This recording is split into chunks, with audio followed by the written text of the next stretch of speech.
Welcome to Texans Unfiltered. Here we go! A Houston football podcast for your Houston Texans.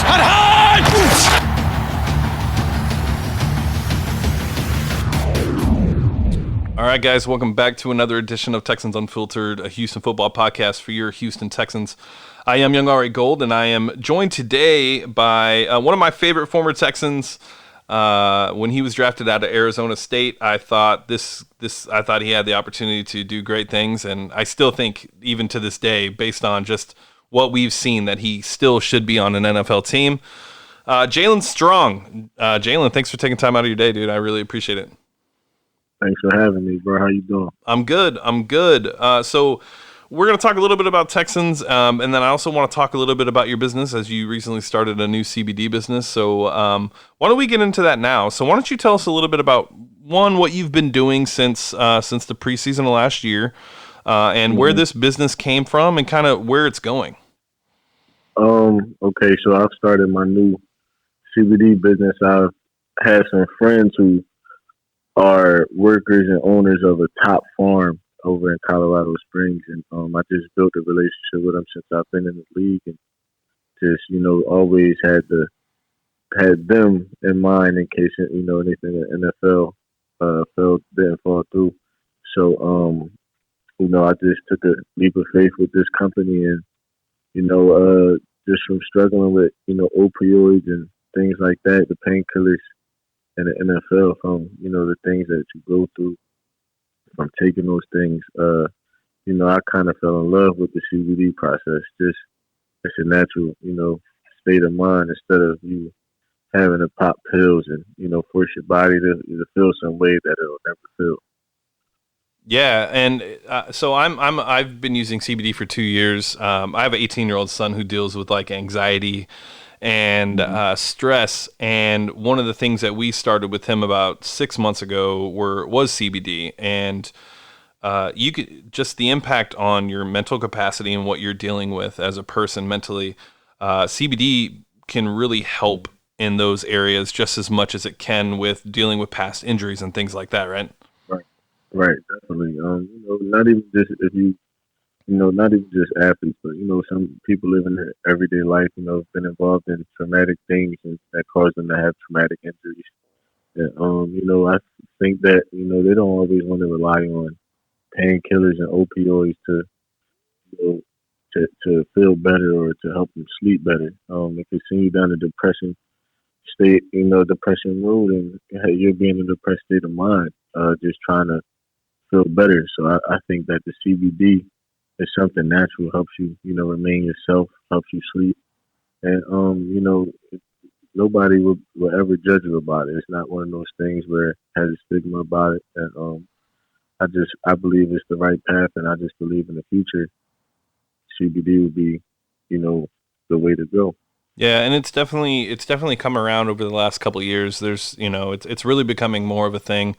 I'm big into music, and Cole's one of my favorite rappers of this generation. And when you hear him talk about some of the things that he's been through in his life, but then on his KOD talks about more natural supplements and things that you can do outside of having to take a pill. And CBD for me is what fits into that category. Yeah, definitely. CBD is just naturally grown hemp, just from the ground. And from the earth. There's no added chemicals or anything, and it can be purchased anywhere. So I started my business to help be that voice for the athletes that can't really speak on the CBD thing, but I'm here now, and I'm here to speak on it for them, and just shed light that it doesn't have to be opioids and painkillers constantly just to get them through Sunday.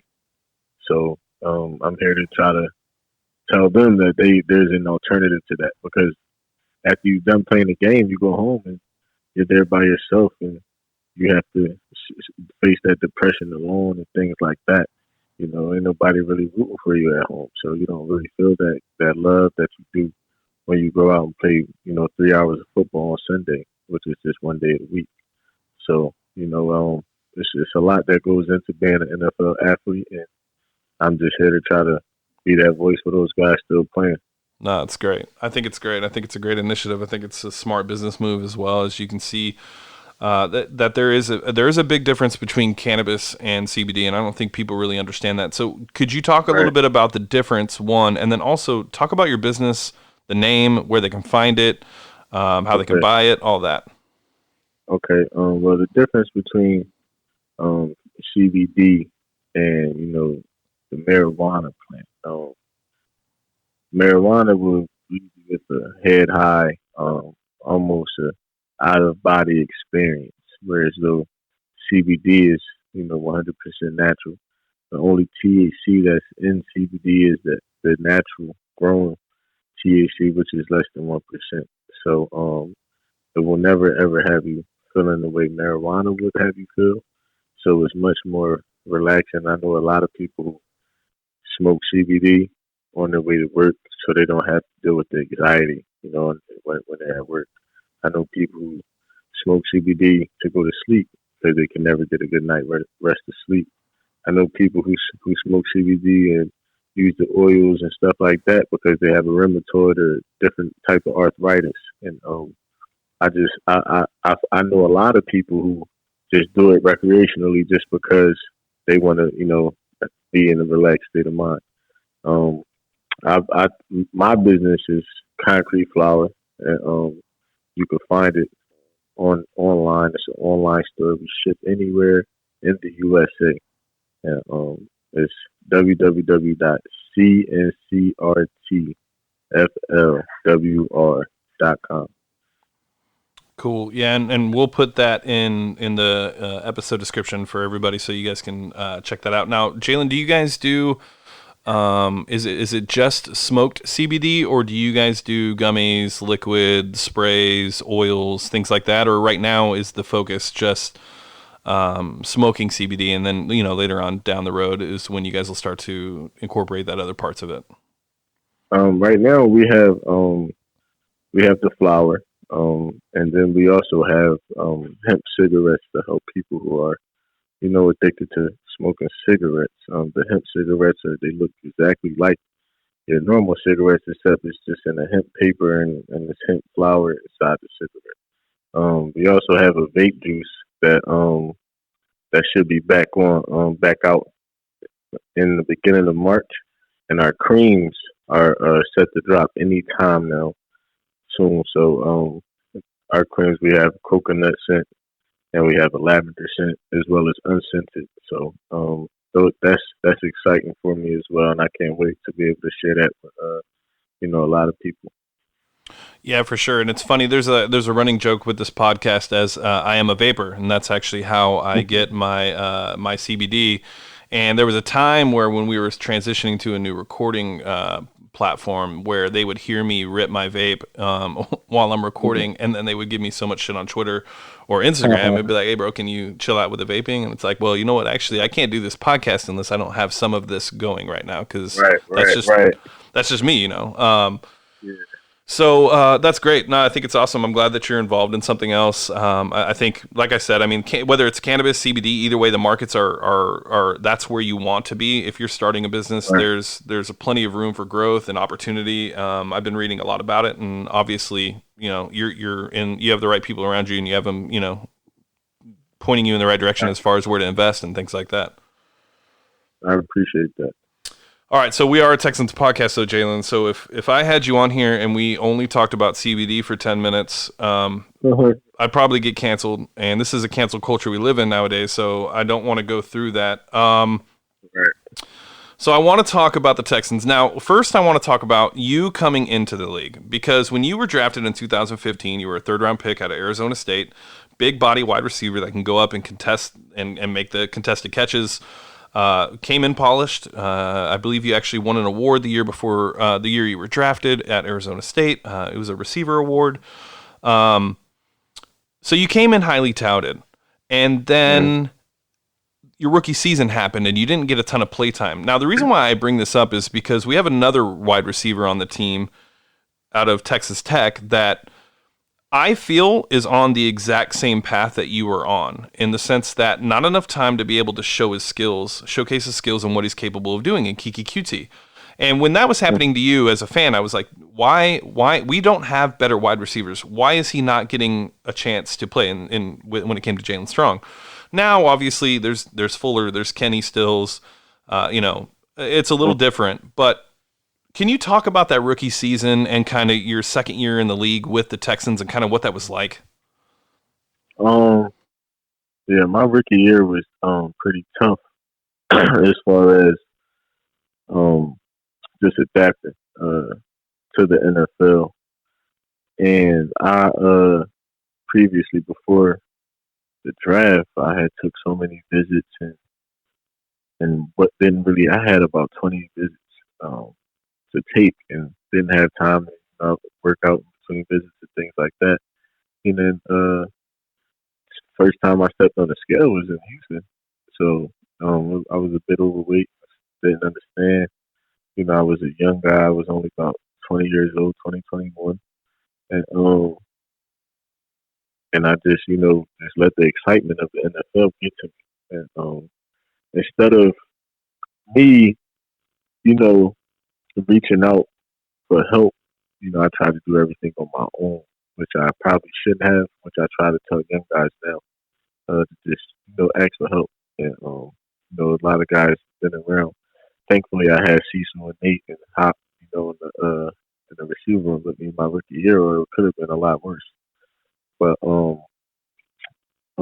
yeah, that's really what happened my rookie year. I just, I got it a little too late. By the time I came around, I think it was probably towards the end of the year, and when we were making that playoff push. But personally, lost to Kansas City. But I think that going into my second year, it was pretty cool. I just had that mishap in the off season at the end of my rookie year, which also was a young mistake when I got arrested. So, I didn't really help myself out as well, giving myself the best opportunities for the Texans to believe in me. Interesting. Okay, so for me, what I hear now when I talk to you is, and correct me if I'm wrong, but a lot of times, you're what, 26, 25? I'm 26. So usually you don't hear what you just said in the sense of like, I needed to do things. I needed to, I should have asked for help. I didn't help myself. Do you think that when you come into the NFL, like, obviously it takes time as a man to learn those things. Like I'm 35 and I still don't feel like I take full accountability for the things that I do or whatever it would be. When did that start to turn for you in the NFL when you were like, I really need to put forth the effort here and ask for these areas for me to be able to try to make an impact? Probably when I got out of Houston. When Houston released me, kind of was like I'm not saying a relief, but kind of was I felt like I got a chance to start over. So when that had came around, I was just like, I don't want to mess anything up, Yeah. And then unfortunately, injuries happened in Jacksonville. Yeah. But then last year, and this is the part for me that I when it comes to you as a player, that was most exciting. When I'm watching preseason, and obviously I watch game tape and I watch regular season games and preseason games. But in preseason, you were lighting it up, and you were in Cleveland, and you looked extremely good. Unfortunately, you were in such a crowded wide receiver room, and there were weapons all over the place. There was it was almost impossible for you to be able to crack that roster. What went, like, when that happened, like, where was your mind and where did you want to go at that point? See, I'm a faithful man, so I don't ignore signs. So, like, going into the 2019 preseason, I already had made up my mind that and prepared myself, for the worst. I said I was going to give him all every day, and no matter what. I had no control over the outcome. It was in God's hands. But at the same time, I listened to my body as well. So, I don't think I was ever in Cleveland's plans in anyway from the beginning. I think I was just a camp body, brought in as a camp body, and I just happened to shock them. And they didn't think that I would perform that well. So, and I just happened to perform that well. It just, they had no choice but to release me because they had already had plans for the season that I was not involved in. So, yeah, it's not nothing. It's just I don't have any hard feelings against anybody. It is what it is. I did what I could do. That's all I could worry about. Yeah, at the end of the day, you can only control what you can control, and you went out and you balled. I mean, there's really nothing that anybody could say about that. Your preseason was great. You should have been on a roster. It is what it is. But you're where you're at now, and that's great. Like you said, you're a faithful man, so you know that your path is headed in a direction that you weren't in charge of. Somebody else had that planned out for you. Right. All right, so let's talk a little bit about Bill O'Brien. So obviously, Texans fans are pretty frustrated with Bill O'Brien right now. Maybe that's even mild, right? 6 years, he keeps gaining power, blah blah blah. That's the narrative out there. I'm somewhat of a BOB apologist. He's come on the show, so therefore I kind of feel like I have to be. We talked about that off air, what that means, and then, but to me, like I don't see BOB as a guy that's wanting to get all the power. What I see is a head coach that has a idea of what he wants this roster to look like. And he doesn't feel that the people prior to this were able to give him what he needs to be successful. Would you agree with that statement? And then also, can you talk a little bit about your relationship with OB? I think OB, when it comes to, I feel like he wasn't always in control of the team or who he was bringing in. So I do agree with, that statement about the people that was brought in before, him not having control. I agree. After, the Rick Smith thing, I think he had a little bit more power, but still not all the power. And then after Brian Gaines, I think he has now all the power to bring in whoever he wants. So I think now it's going to take about a few years for people to really understand or see if he has the power to be a good GM. And I think that. And what was the other question? Your relationship with Bill O'Brien, and while you were there, kind of what you saw, like how players respected him. Because I think, and this is me, but you were there. I think Bill O'Brien is respected as a head coach. I think players relate to him. I think players want to play for him. I think he has his favorites for sure. Like I don't think that can be. I don't think anybody can say they don't. But who doesn't? I mean, every people have favorite kids. They have their favorite players. Like that's just the world, right? But yeah, so talk a little bit about your relationship with OB and kind of what you saw with players around the locker room and if he was respected. OB was respected. He was respected because he was the head coach. I'm not sure if respected as a man, but he was respected for sure. I mean, he's the one that makes sure he get paid. You have to respect him. But my relationship with him, I like I said, have no hard feelings towards him or anything. But he probably didn't really like the type of person I was. I'm not sure. Like I said, I could have done a lot of things better to help myself and reach out and ask for help, things like that. But I mean, young kids.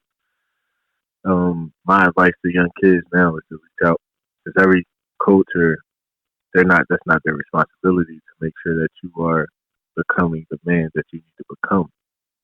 That's your responsibility to look yourself in the mirror and say, I need to get myself together or reach out and do whatever I need to do.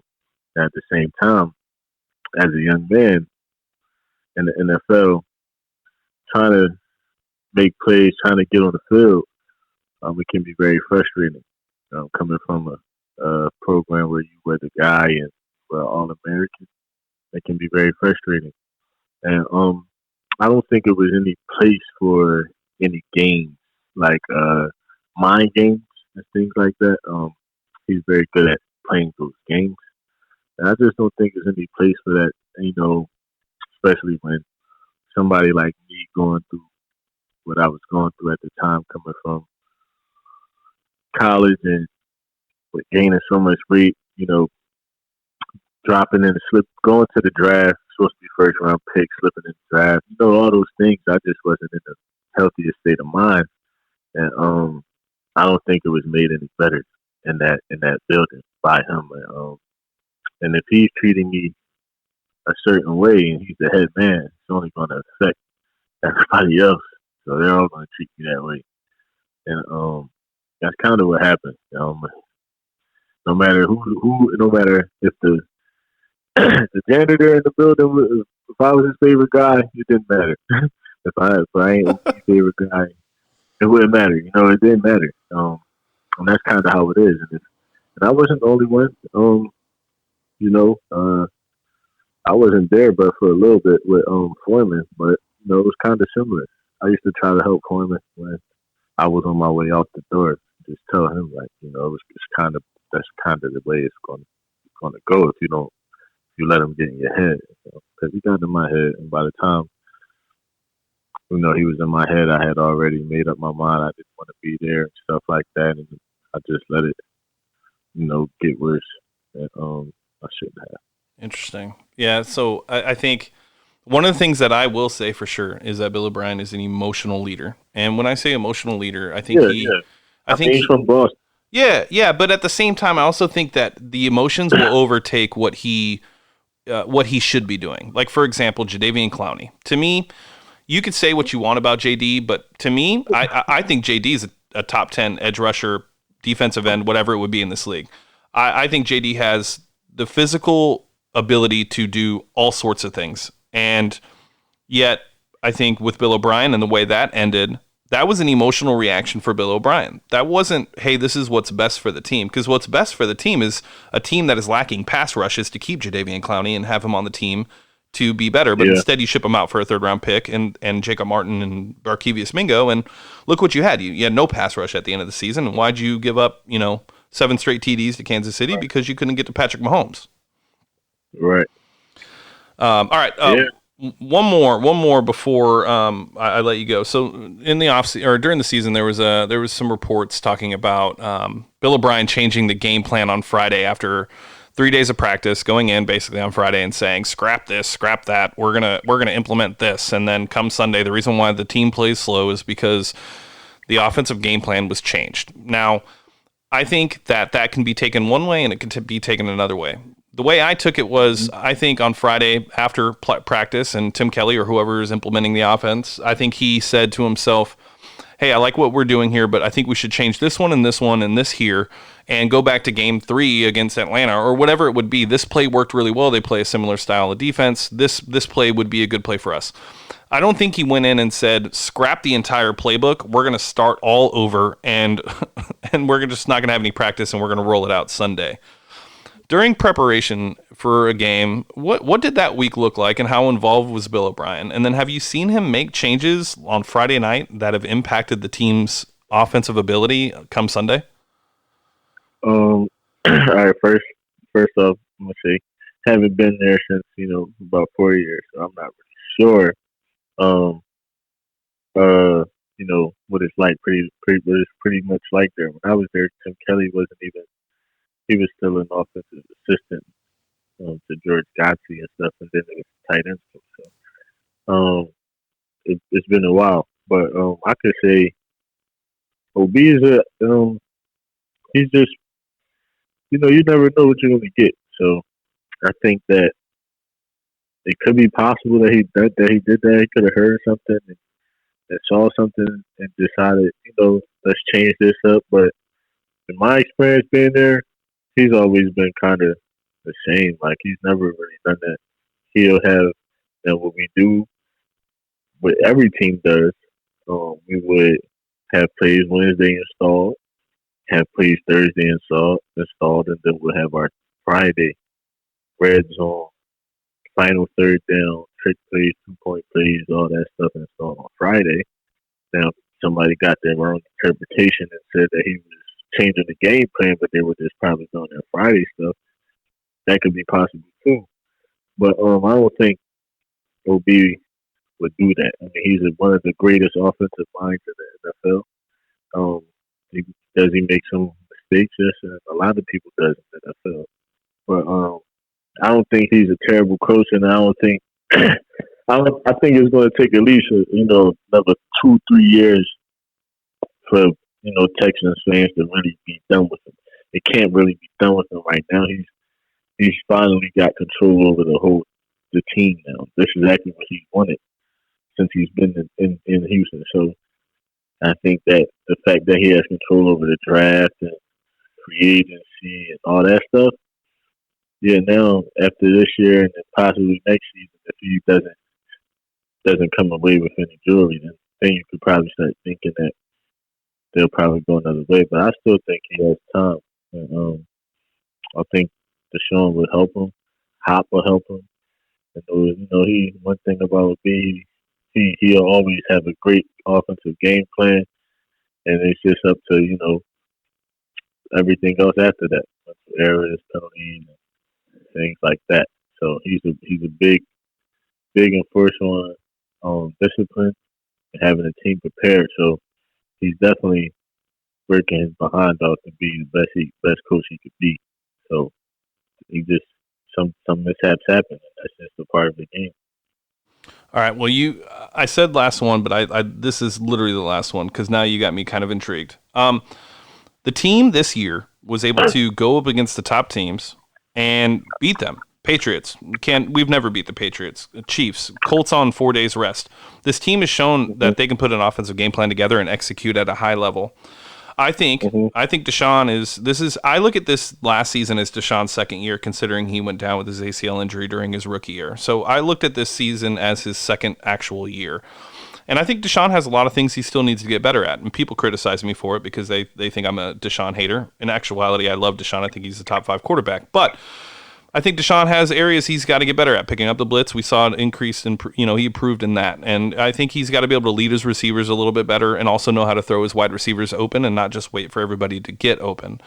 But when you've watched the team this year and you saw that they were able to execute at a high level on during the Patriots game, for example, and the Chiefs, why aren't they able to do that week in and week out? What happens in those weeks? The Broncos, the Ravens, things like that. How does that happen? It's hard, man. Honestly, it's the NFL. So, the same way you getting paid them millions, they getting paid that. The same way you don't want to lose your job, they don't want to lose their job either on the other side. So you got to add that into, okay, now this game plan is it a good game plan?